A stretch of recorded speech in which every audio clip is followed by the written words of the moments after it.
As-Sunnah trust, সুন্নাতে উদ্ভাসিত জীবনের জন্য। আমাদের এলাকার কিছু লোক আছে যারা সামর্থ্য না থাকার কারণে কোরবানি দিতে পারে না। তাদের মধ্যে কিছু লোক এমন আছে যারা কোরবানির দিন মুরগি বা হাঁস জবাই করে থাকে। আমার জানার বিষয় হলো কোরবানির দিন হাঁস মুরগি ইত্যাদি জবাই করা জায়েজ কিনা।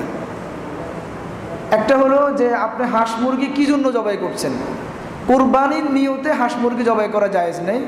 আপনি ঈদের দিন গরুর গোশতের পাশাপাশি আপনি যদি হাঁস মুরগির গোশত খেতে চান, বা যারা গরিব মানুষ তার সামর্থ্য নেই বকরি কোরবানি দেওয়ার, সে আমরা মুরগি জবাই করে আজকে ঈদের দিন বাচ্চাদেরকে ভালো খাবার খাওয়াবে, এই নিয়ত যদি হাঁস মুরগি জবাই করে কোনো অসুবিধা নেই, কোনো সমস্যা নেই।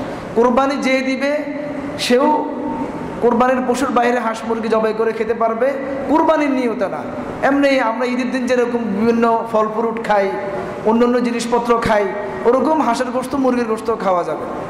অনুরূপভাবে যারা কোরবানি দিচ্ছে না তারা যেরকম ঈদের দিন অন্য অন্য সব কিছু তারা খেতে পারে, স্বাভাবিক খাবারের প্রয়োজনে এটাও তারা খাবারের প্রয়োজনে খেতে পারবে, কোরবানি হিসাবে জবাই করতে পারবে না।